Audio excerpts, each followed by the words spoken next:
La controverse de Sion de Douglas Reed chapitre 46.7. Le climateré, 3.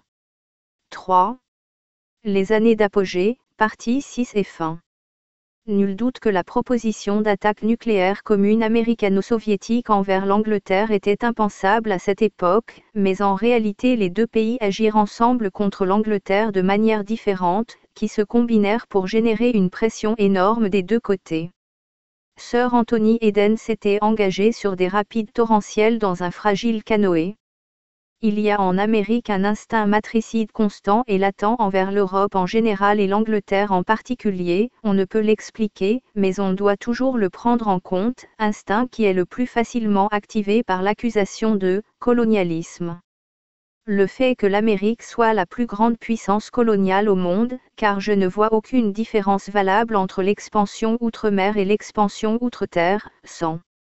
Bien sûr, les États-Unis sont les occupants, par la conquête ou l'achat, de colonies britanniques, hollandaises, françaises et espagnoles, et de vastes territoires mexicains et russes. Seule la quasi-extirpation, durant l'existence de la République américaine, des habitants originels de ce large territoire donne de nos jours une illustration qui diffère de celle des colonies britanniques, hollandaises, françaises et espagnoles d'aujourd'hui, avec leurs millions de population coloniale. Les possessions américaines d'outre-mer, par la conquête ou l'achat, sont peu nombreuses. La zone du canal de Panama, qui est sous souveraineté permanente américaine, est un cas à part. Si elle prouve quoi que ce soit par rapport au canal de Suez et à la Grande-Bretagne, elle démontre seulement les avantages d'un titre de propriété valable et d'une contiguïté militaire. N'y change rien, il s'agit d'une impulsion irrationnelle qui a toujours été prise en compte dans l'estimation des résultats de toute action envisagée qui impliquerait l'opinion américaine. Cependant, opinion, de nos jours, est un produit manufacturé et peut être généré sous n'importe quelle forme voulue. Ce qui est beaucoup plus important et qui n'aurait pas dû être ignoré, c'est que le président Eisenhower, de manière tout à fait évidente, a été sélectionné, désigné et dans les faits élu par le groupe internationaliste, qui domina les présidents Wilson, Roosevelt et Truman, et que la politique américaine, sous son administration, a toujours soutenu la révolution et pris une nature anti-britannique dans les moments de crise culminants. L'ultime ambition, internationaliste, est le projet de gouvernement mondial, qui doit être réalisé par le biais des forces convergentes et destructrices du communisme révolutionnaire et du sionisme révolutionnaire, et il est essentiel à cette ambition que les deux grands pays anglophones de chaque côté de l'Atlantique restent divisés, car l'Empire ne pourra s'accomplir que par leur division. Cette ambition domina la Seconde Guerre. Le président Eisenhower émergea d'abord comme le troisième personnage du groupe Roosevelt-Marshall-Eisenhower. On a montré plutôt la nature anti-britannique des propositions du général Marshall dans les années de guerre. Il était en fait le grand adversaire de M. Churchill et l'homme responsable du fait que, tel que l'histoire britannique officielle de la guerre le rapportait en 1956, malgré la renommée mondiale et la redoutable autorité de M. Churchill, il se montra, en vérité, incapable de formuler une seule décision stratégique majeure durant cette guerre, à l'issue de laquelle la politique Roosevelt-Marshall, Eisenhower doit être jugé. Durant les palabres finales, à Yalta, le vue dominant fut de porter atteinte à la Grande-Bretagne, comme le montrent les journaux de Yalta, 101. Le président dit qu'il ferait part au maréchal, Staline, d'une chose indiscrète, puisqu'il ne souhaitait pas la dire devant le Premier ministre Churchill. Les Britanniques étaient un peuple bizarre qui voulait avoir le beurre et l'argent du beurre. Il suggéra internationalisation de la colonie britannique de Hong Kong et le placement de la Corée sous une administration d'où les Britanniques seraient exclus. Staline indiqua qu'il ne pensait pas que cela était une bonne idée et ajouta que Churchill nous tuerait. Quand les problèmes politiques d'après-guerre furent soulevés, il adopta souvent des positions qui étaient anti-britanniques. New York Times, 17 mars 1955. Le général Eisenhower, en tant que commandant en Europe, donna l'ordre militaire dont le résultat fut, dans les faits, la cession de la moitié de l'Europe à la Révolution. Dans ce contexte, le gouvernement britannique n'aurait pu compter sur le soutien du président Eisenhower, la préhistoire de tout cela est trop lourde. Il fut l'exécuteur testamentaire de la politique Roosevelt-Marshall durant la guerre, et 7 ans après la fin de celle-ci, il fut manifestement choisi par de puissants partisans, en opposition au sénateur Taft, comme l'homme qui poursuivrait plus avant la politique internationaliste. Ce qui était inattendu, et ne peut être justifié, est jusqu'où il alla, humiliant publiquement la Grande-Bretagne cette fois-là, en imposant le retrait, inconditionnel, dans les circonstances les plus méprisables, en ostracisant quasiment l'ambassadeur britannique à Washington, et généralement en affichant une rancœur qui rappela celle du président Roosevelt à Yalta. Cet étalage d'aversion, tout le pays put voir son air réprobateur à la télévision, n'avait aucun fondement moral.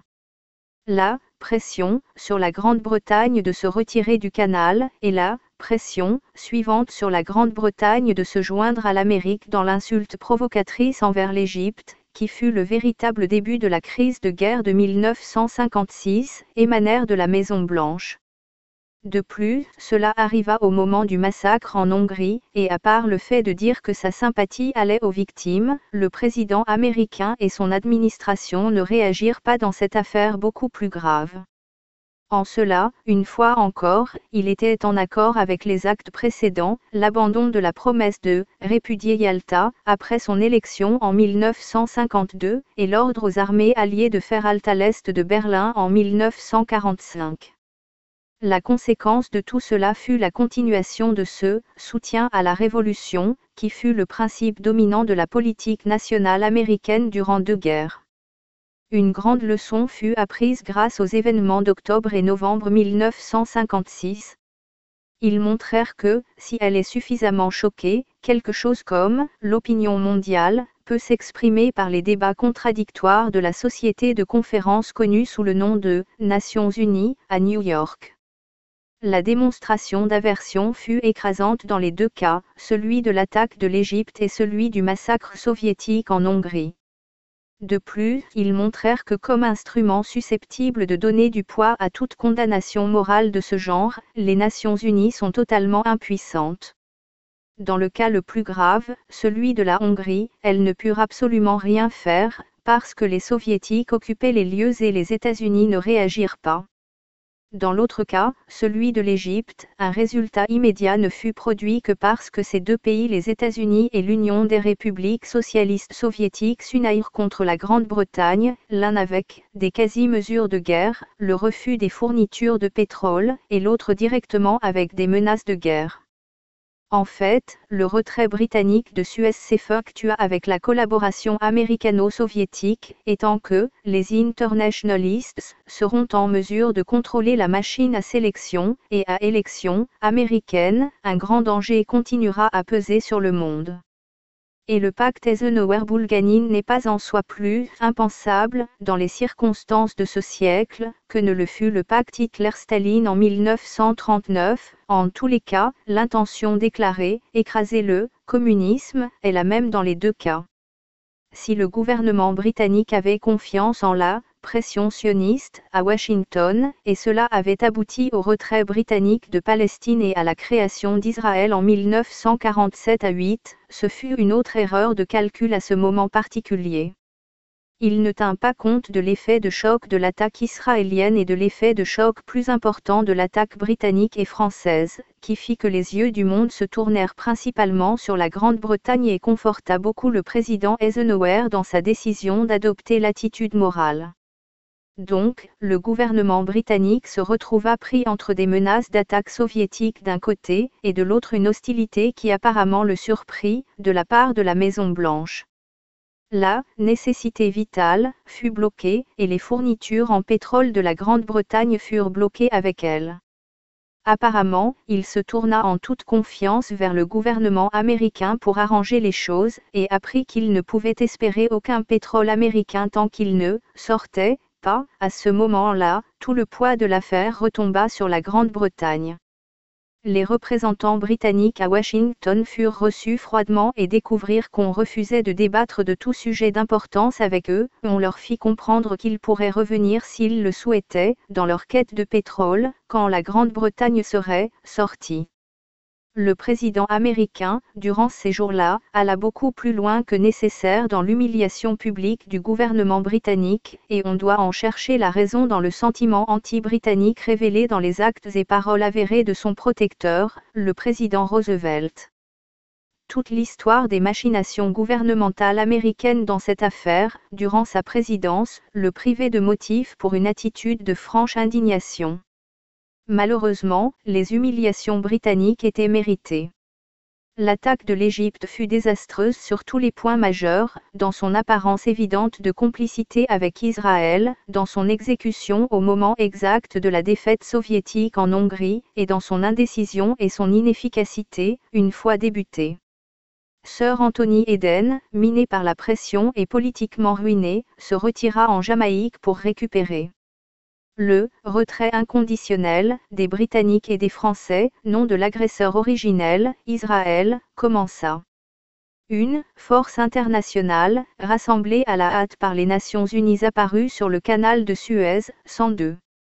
2 semaines plus tard, après que ce chapitre fut terminé, le même journal écarta la Grande-Bretagne comme étant désormais une puissance de seconde classe.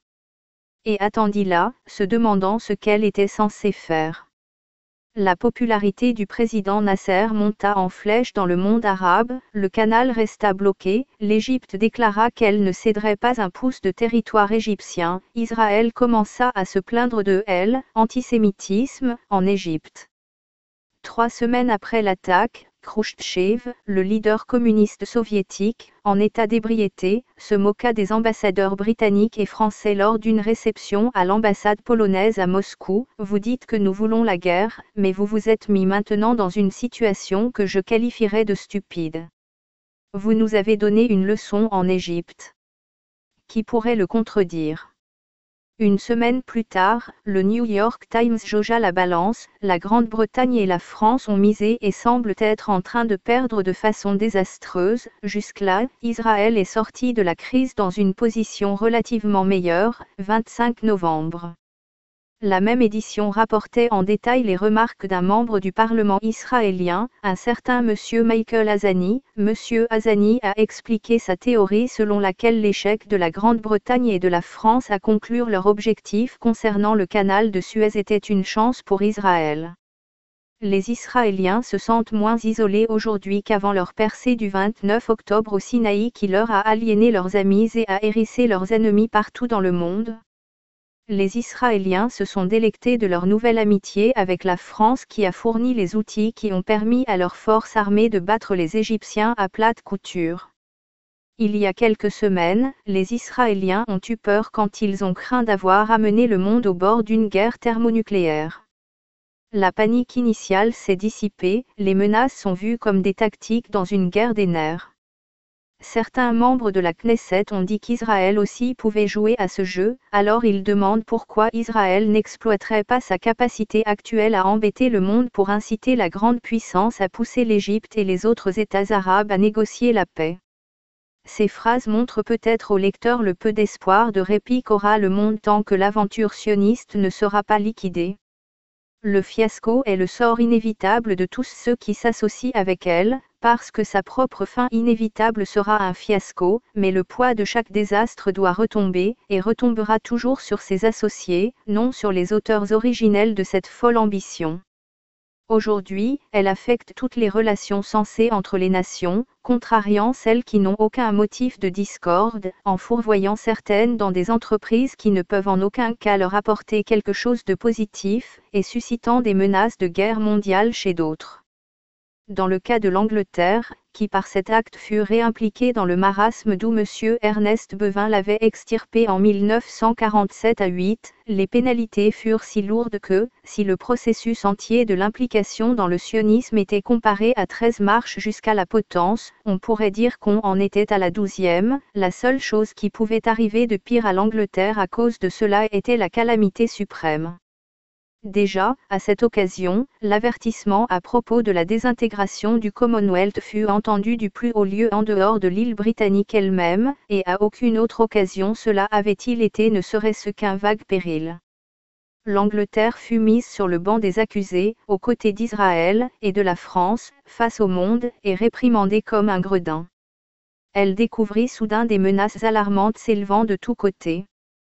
Aucun des objectifs annoncés n'était atteint, ses forces armées ne furent même pas autorisées à accomplir ne serait-ce qu'une tâche rebutante, rien ne restait que la honte. À la fin, des impôts plus lourds, des privations, et des épreuves s'abattirent sur le pays, comme prix à payer, et c'était en vérité un tribut de plus à Sion. Une chose est claire dans tout cela, rien de tout cela n'aurait pu se produire sans l'État fondé en 1948. Si une guerre générale avait eu lieu, elle aurait été débutée par Israël, si elle devait encore survenir à cause de cette affaire, et c'est toujours une possibilité ouverte au moment où je termine ce livre, elle devrait être débutée par Israël.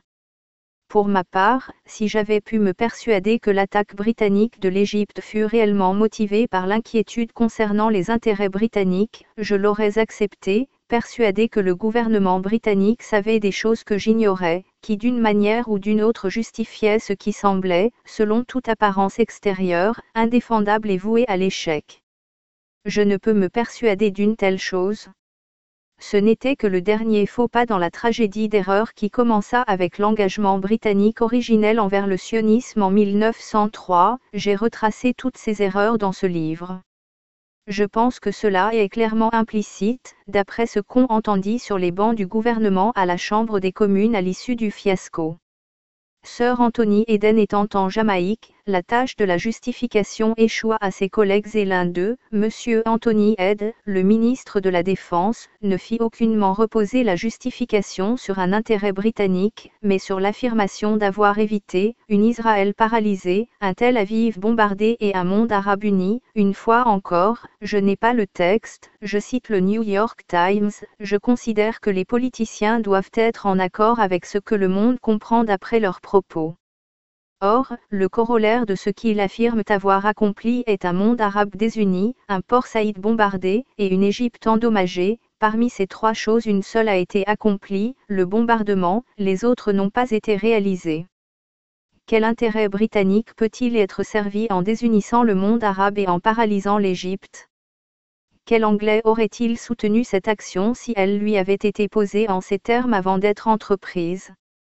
Quand l'argument de soutien à l'accomplissement des aspirations sionistes fut-il jamais exposé à l'électeur britannique en ces termes-là ? Dans certaines maladies, la médecine moderne est à même d'identifier la source originelle de l'infection, la première plaie. La source première de tous ces maux, alors qu'il atteignait leur point culminant dans les actes des entre 29 et 30 octobre 1956, est manifestement le sionisme. Chaque acte, depuis qu'il prit forme en tant que force politique dans les ghettos de Russie quelques 80 ans plus tôt, mena le monde au bord d'une guerre universelle, d'où nul ne savait lequel de leurs amis de la veille serait l'ennemi du lendemain. C'était vraiment la duperie des nations, à son maximum. Le temps pourra-t-il distiller quelque chose de positif de tout cela ?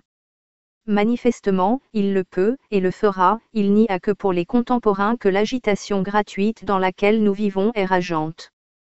Les premiers signes de l'amélioration longtemps différée commencent à se montrer. Les nations qui se trouvent dans les chaînes du communisme révolutionnaire commencent à s'en libérer, les peuples d'Europe de l'Est peuvent encore s'en sortir par leurs propres moyens, et le reste de l'Occident captif aussi, en suivant leur exemple. Je crois que les Juifs du monde entier commencent eux aussi à voir l'erreur du sionisme révolutionnaire, le jumeau de l'autre mouvement destructeur, et à la fin de ce siècle, ils décideront enfin de se mêler au commun des mortels. 103. Un développement qui a peut-être été présagé par un compte-rendu, s'il est exact, publié dans le New York Times le 30 décembre 1956, selon lequel, moins de 900 sur les 14 000 Juifs qui ont fui la Hongrie, ont décidé de s'établir en Israël, la grande majorité, préférant aller en Amérique ou au Canada. D'un autre côté, s'ils suivent l'exemple de leurs prédécesseurs, ils y augmenteront la masse des Juifs de l'Est, explosifs, dont le transfert, au cours des derniers 70 ans, a provoqué la situation actuelle. L'incitation anti-américaine de ces Juifs a été montrée dans les citations d'autorités juives au chapitre précédent. Les événements d'octobre et novembre 1956 eux-mêmes ont fourni un chapitre de conclusion pertinent à ce livre, 104. Quant à l'affaire de Suez, c'est le président Eisenhower qui nous a fourni une note de bas de page pertinente, quand, le 5 janvier 1957, il a demandé au Congrès l'autorité permanente d'utiliser les forces armées des États-Unis contre l'agression armée déclarée de toute nation contrôlée par le communisme international, au Moyen-Orient. Il a donc envisagé de faire exactement ce pourquoi il avait condamné le gouvernement Eden. Un exemple d'agression, déclarée, fut sans doute la destruction du Maine dans le port de la Havane. L'explosion fut déclarée, et elle fut attribuée à l'Espagne. Avant et après l'attaque de l'Égypte, la presse internationale commença à accuser une nation arabe après l'autre d'être contrôlée par le communisme international, et la requête du président Eisenhower au Congrès ouvre à nouveau la perspective que l'extirpation moultes fois annoncée du communisme pourrait se révéler, en réalité, être une attaque envers les Arabes, non envers le communisme. La description, contrôlée par le communisme, est impossible à définir ou à prouver, et sert seulement à fausser la vérité par la propagande. Par exemple, le New York Times publia le 2 décembre 1956 des photos de chars russes capturés par les Israéliens, pendant l'attaque de l'Égypte. Les objections des lecteurs l'amenèrent à admettre que les chars étaient en fait américains. La question de savoir s'ils furent pris aux Égyptiens reste ouverte, n'importe qui peut prendre un char en photo et mettre une légende. Israël fut à l'origine approvisionné avec des armes soviétiques, mais on ne dit pas qu'à cause de cela, elle est contrôlée par le communisme international. La nouvelle de l'acte du président Eisenhower a été suivie par une montée brusque des diverses actions israéliennes à la bourse américaine et par des sermons élogieux dans plusieurs synagogues de New York. Une raison possible à cela est le fait que le président s'est engagé à agir militairement au Moyen-Orient uniquement en réponse à la demande de toute nation ou groupe de nations attaquées. Comme l'Égypte a largement été déclarée comme étant l'agresseur dans l'attaque envers elle-même d'octobre 1956, cette stipulation, une fois encore, reste ouverte à de nombreuses interprétations, au besoin. Si ces paroles étaient sincères, elles impliquent que les forces américaines auraient dû être utilisées, sur demande égyptienne, pour repousser l'attaque israélienne d'octobre 1956. Cela est difficile à imaginer, c'est le moins que l'on puisse dire. Il est difficile de se représenter une intervention militaire américaine en réponse à une demande de tout État du Moyen-Orient en dehors d'Israël. Toutefois, les temps changent et tout est possible. Je crois qu'ils ont également ajouté une preuve convaincante à son argumentation.